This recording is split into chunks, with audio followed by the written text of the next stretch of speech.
नमस्कार, मैं सत्येंद्र कुमार और आज बात करेंगे हम महाराष्ट्र की राजनीति के बारे में। महाराष्ट्र में चुनाव प्रचार जोरों शोरों पर है और 20 नवंबर को वोट डाले जाएंगे और 23 नवंबर को इसकी गिनती होगी। इस चुनाव में काफ़ी जो जनता है उसके बीच में गलतफहमियां हैं कि कौन किसके सपोर्ट में खड़ा है और कौन किसके खिलाफ में खड़ा है, क्योंकि चाहे वो शिवसेना की बात हो, वो भी दो पार्ट में बट गई है। एक शिंदे गुट की है और एक उद्धव गुट की है। दूसरी तरफ एनसीपी है, उसमें भी दो पार्टियां बन गई है, एक शरद पवार गुट और एक अजीत पवार गुट। कौन किसके पक्ष में चुनाव लड़ रहा है, कौन किसके खिलाफ लड़ रहा है, कितने निर्दलीय विधायक चुनाव लड़ रहे हैं, वहाँ पर राजनीति में होच पोच की स्थिति में जनता है। जनता को यह भी भरोसा नहीं है कि हम जिस विधायक को वोट देते हैं कि वो इस पार्टी में हैं और चुनाव जीतने के बाद वो किस पार्टी में जाएगा और किसकी सरकार बनाएगा। इसी बीच महाराष्ट्र की राजनीति में हलचल और तेज बढ़ गई जब अजीत पवार ने एक प्रेस कॉन्फ्रेंस में ये बताया कि उद्धव सरकार की जो सरकार महाराष्ट्र में चल रही थी उसको गिराने को लेकर अडानी के घर पर देश के सबसे बड़े मशहूर बिजनेसमैन गौतम अडानी के घर पर शरद पवार की बैठक हुई थी, जिसमें अजीत पवार भी पहुंचे थे, देवेंद्र फडणवीस थे, बीजेपी के नेता और देश के गृह मंत्री अमित शाह उस मीटिंग में पहुंचे थे और वहीं पर उद्धव ठाकरे की सरकार गिराने की योजना बनी और कुछ दिनों बाद बीजेपी महाराष्ट्र में ऑपरेशन लोटस करती है और शिवसेना के विधायकों को तोड़कर गुवाहाटी ले जाया जाता है और शिवसेना की सरकार गिर जाती है। फिर वहाँ पर बीजेपी के समर्थन से एकनाथ शिंदे को मुख्यमंत्री बनाया जाता है और जो 5 साल तक बीजेपी की सरकार में देवेंद्र फडणवीस मुख्यमंत्री हुआ करते थे उनको डिप्टी चीफ मिनिस्टर बनाया गया। बंद कमरे में अडानी के घर पर बैठक होती है और शिवसेना के विधायकों को महाराष्ट्र से गुवाहाटी पहुंचा दिया जाता है। और अब तो यह भी आरोप लग रहा है शिवसेना के तरफ से कि एक एक विधायकों को 50-50 करोड़ रुपए दिए गए थे। आखिर इतना पैसा किसका था? और जो आरोप लग रहे हैं कि अडानी ने सारा पैसा खर्च किया था, तो ये बहुत ही गंभीर है। लेकिन आप किसी भी राष्ट्रीय मीडिया के चैनलों पर इस चर्चा को आप नहीं देख रहे होंगे कि जो अडानी पर आरोप लगाए जा रहे हैं विपक्ष के नेताओं के द्वारा, उस पर मीडिया कोई डिबेट नहीं कर रही है और सिर्फ जो नारे चल रहे हैं, बटोगे तो कटोगे और एक रहो तो सेफ रहो, तमाम तरह की जो बीजेपी योजनाओं की बात करती है, लाड़की बहना, ये बताया जा रहा है कि 2 करोड़ महिलाओं के खाते में 75-7500 रुपये डाल दिए गए हैं। 2 करोड़ महिलाओं को 7500, यानी मोटा मोटी हिसाब लगाएंगे तो 15,000 करोड़ रुपया पैसे बांट दिए गए। और ये नोट फॉर वोट नहीं है, पैसा देकर वोट खरीदना ही तो हुआ, लेकिन इसको लीगलाइज कर दिया गया कि हम योजना लागू किए। अब बताइए कि कौन सी योजना में आप एक बार 1 महीने के देंगे पेमेंट, 2 महीने के देंगे, 3 महीने के देंगे, 5-5 महीने का आप एडवांस दे देंगे, और 4-5 महीने लागू हुए भी नहीं हुआ, उसके बाद आप कहते हैं कि नहीं अब 1500 नहीं अब 2100 देंगे। तो एक तरफ से कोई भी पार्टी हो वो रोजगार पर बात नहीं कर रही है, वो शिक्षा पर बात नहीं कर रही है, चिकित्सा पर बात नहीं कर रही है, महंगाई में कोई महाराष्ट्र की राजनीति में मुद्दा नहीं उठा रहा है, और जो उठा रहा है उसको कितना वोट मिलेगा ये तो 23 तारीख को आपको पता चलेगा।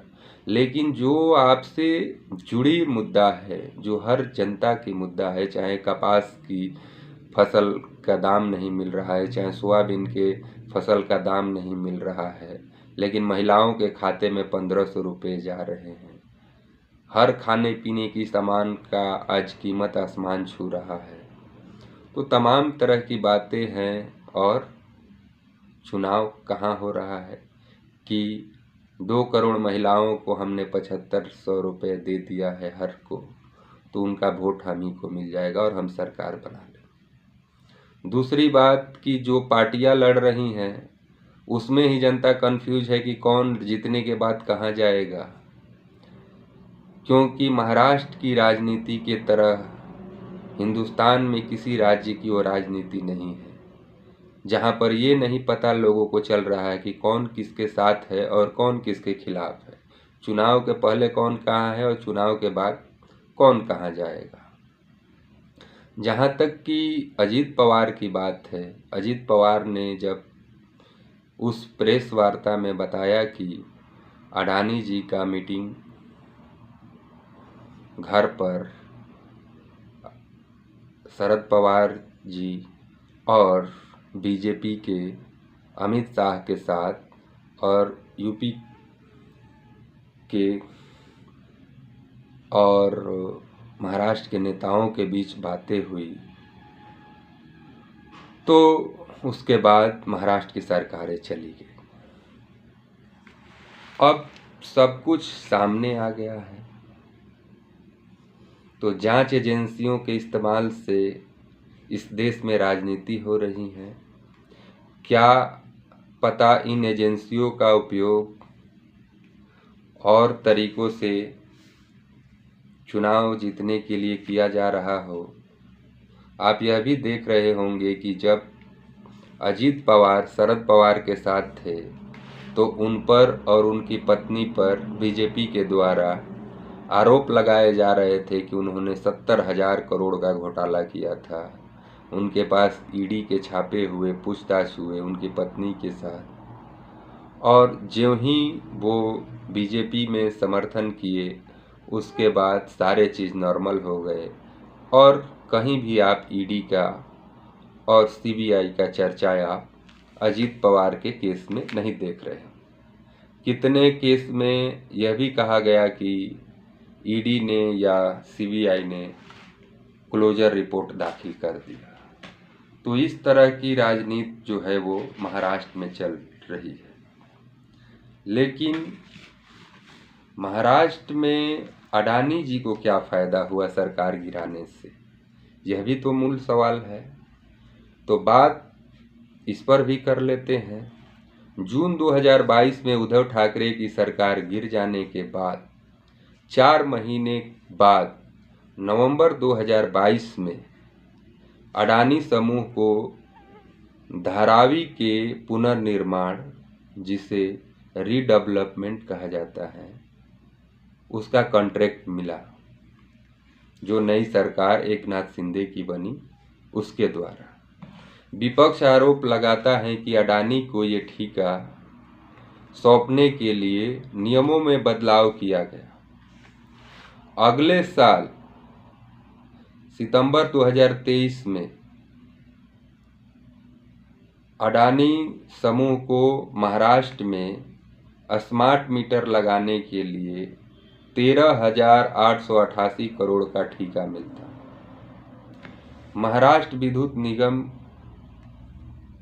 की 6 में से 2 ठेका अडानी समूह को मिलता है। इसी साल सितंबर महीना में अडानी पावर को एक और ठेका मिलता है। इसके अनुसार अगले 25 साल तक अडानी पावर महाराष्ट्र में थर्मल और रिन्यूएबल एनर्जी सप्लाई करने का ठेका मिलता है। इस डील पर रिपोर्टर्स कलेक्टिव के श्री गिरीश जलिहल ने रिपोर्ट किया है कि महाराष्ट्र और राजस्थान में समान रूप से टेंडर तैयार किए गए ताकि ठेका जो है वो अडानी समूह को ही मिल जाए। हमने सिर्फ आपको कुछ बड़े ठेकों के बारे में बताया है जिसकी चर्चा मीडिया में हो चुकी है। अब आप इन आरोपों को राहुल गांधी के उस आरोप के साथ मिलाकर देखिए जिसमें वे अडानी अंबानी का नाम नहीं लेते हैं, लेकिन सरकार को प्रभावित कर हर सेक्टर पर कब्जा करने को, जो ईस्ट इंडिया कंपनी का नीति था, जो अंग्रेजों ने ईस्ट इंडिया कंपनी 1600 ईस्वी में स्थापित किया था, जो धीरे धीरे व्यवसाय करने के लिए हिंदुस्तान के तमाम राज्यों में गई और धीरे धीरे हिंदुस्तान पर कब्जा कर लिया। उसी तरह राहुल गांधी का इस बात का जिक्र कर रहे हैं कि जो अडानी अंबानी हैं वो ईस्ट इंडिया कंपनी की तरह पूरे भारत के तमाम संसाधनों में कब्जा करना चाहते हैं। इतिहास से जोड़ते हैं जो ईस्ट इंडिया कंपनी का इतिहास। राहुल गांधी अपने लेख में भारत के उद्योगपतियों से कहते हैं कि उनके पास एक ही रास्ता है कि वे एकाधिकार की राजनीति के जवाब में एक नई डील को करें जिसमें सभी बिजनेसमैन के पास समान अवसर हो। हर बड़े सेक्टर पर किसी एक या 2 घराने का कब्जा न हो। आप पोर्ट पर देख लीजिए, जितने देश के एयरपोर्ट हैं अडानी हर एक जगह आपको देखने को मिलेगा। पोर्ट पर देखिए जो बंदरगाह हैं वहाँ पर भी अडानी। आप टेलीकॉम सेक्टर में देखिए अंबानी, रिटेल में भी देखिए अंबानी। तो हर एक जगह एक क्षेत्र पर एक तो घराने के कब्जा से क्या भारत का भला हो जाएगा या कुछ लोगों का भला होगा। राहुल गांधी अपने बयान में नरेंद्र मोदी जी को अरबपतियों के हाथ की कठपुतली बताते हैं। अरबपति अगर नरेंद्र मोदी से कहते हैं कि अरबपति आपकी ज़मीन चाहते हैं, अरबपति आपका जंगल चाहते हैं, अरबपति आपका जल चाहते हैं, नरेंद्र मोदी आपसे मन की बात करते हैं और अंबानी के घर में शादी में जाते हैं, वहाँ पर खाना खाते हैं, नाच गाना देखते हैं और उनको ठेका सौंप देते हैं। लंबे लंबे भाषण करते हैं और फिर शाम को अंबानी जी के शादी में चले जाते हैं। 16 लाख करोड़ रुपया गरीबों का पैसा छीनकर नरेंद्र मोदी जी ने अरबपतियों का माफ कर दिया। यानी कि हिंदुस्तान का पैसा जो टैक्स के माध्यम से सरकार के पास जमा होता है, चाहे वो डायरेक्ट टैक्स हो चाहे इनडायरेक्ट टैक्स हो। बहुत लोग सोचते हैं कि हम तो टैक्स देते ही नहीं क्योंकि हमारी इनकम नहीं है, लेकिन आपको पता नहीं है कि हिंदुस्तान में अगर आप कुछ भी चीज़ खरीदते हैं तो उस पर सरकार टैक्स लेती है। सुबह सोने से लेके रात को सोने से लेके सुबह जगने तक और दिन भर जीने के लिए जो भी चीज़ें आप खरीदते हैं उस पर सब पर सरकार डायरेक्ट टैक्स लेती है। रोटी से लेकर सुई, नमक से लेकर तेल, पेट्रोल, डीजल, गाड़ी घोड़ा जो भी आप खरीदते हैं उस पर सरकार टैक्स लेती है और वो डायरेक्ट टैक्स होता है। तो जनता का टैक्स का पैसा 16 लाख करोड़ रुपया, 16 लाख करोड़ रुपया गरीबों का पैसा, बड़े बड़े कंपनियों का और उद्योगपतियों का सरकार माफ़ कर देती है। जब बात आती है किसानों के कर्जे के माफ़ी के लिए तो कहा जाता है कि किसानों को कमज़ोर बनाया जा रहा है, किसानों को इसकी आदत लग जाएगी। सोचिए, कांग्रेस ने एक बार जब माफ़ किया था कर्जा तो 1 लाख करोड़ रुपए के करीब में पैसे पूरे हिंदुस्तान के किसानों का माफ़ किया था। और भारत सरकार नरेंद्र मोदी जी मौजूदा 10 सालों में 16 लाख हजार करोड़ रुपया व्यवसायियों का माफ़ कर देते हैं। लेकिन जनता के चुने गए प्रधानमंत्री होने के बावजूद किसानों को 500 रुपये महीने का दिया जाता है और उनकी तमाम फसलों का एमएसपी नहीं मिल पाता है। ये महाराष्ट्र के चुनाव में आपको मुद्दा देखने को नहीं मिलेगा। सिर्फ मुद्दा क्या है, वहाँ पर जनता को पैसा दे दो, वोट ले लो, वहाँ पर धार्मिक भावनाओं को खेलो, वोट ले लो। सरकार किसी का भी बने, आजकल सरकार बनाने के लिए कई तरह के तिगड़म लगाए जाते हैं, लेकिन आप पूरे तमाम टीवी चैनलों में आप ये नहीं देखेंगे कि कहीं भी विपक्ष का मैनिफेस्टो हो, विपक्ष ने जो आरोप लगाया है उसकी खबरें चल रही हो। सेबी की चीफ माधवी बुच के बारे में आपने सुना है कि कहीं चर्चा चली हो? राहुल गांधी और पवन खेड़ा ने खुद के अपने यूट्यूब चैनल पर वीडियो बना रहे हैं और जनता को बता रहे हैं कि सेबी चीफ माधवी बुच इसलिए बचाई जा रही हैं ताकि अडानी के खिलाफ सेबी जांच न करे। विपक्ष के आरोप को कोई भी राष्ट्रीय मीडिया चैनल अब दिखा नहीं रही है, ना उसके आरोप को सीरियस ले रही है। अब आप बताइए कि पिछले 10 साल में जितने राष्ट्रीय चैनल थे, सबके पत्रकारों को जो सच्चाई दिखा रहा था उसको रिटायरमेंट कर दिया गया या उसके चैनल को खरीद लिया गया। अब उस पर सिर्फ बीजेपी का प्रोपगेंडा चलाया जा रहा है और जो चलाया जा रहा है वही सच्चाई है। और यूट्यूब पर जो पत्रकार खबरें दिखा रहे हैं, क्या वो खबरें हर देश के नागरिक के पास पहुंच पा रही है? तो ये तो सही नहीं है, क्योंकि सबके पास मोबाइल और सबके पास यूट्यूब नहीं है। इसलिए हर किसी को यूट्यूब से देश की पूरी जानकारी नहीं मिल पा रही है।